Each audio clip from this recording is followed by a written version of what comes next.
In this video, I will show you how you can change your limit on Coinbase. So first you need to do is open up your Coinbase website and then log in your account.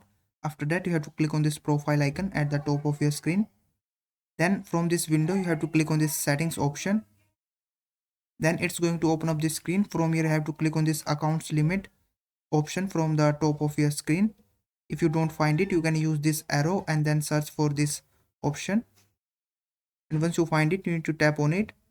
And then on the screen you will be able to see all of your account limits such as your bank transfer, PayPal purchase, card purchases, or many other details or many other limits. Now what you need to do to increase your limit, you have to click on this increase limit option right next to this limits.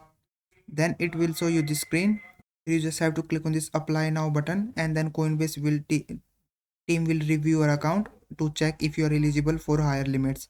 And if you are approved for the higher limit, you will get an email or SMS in your phone number. So I hope this video was helpful. Please like this video and subscribe to my channel.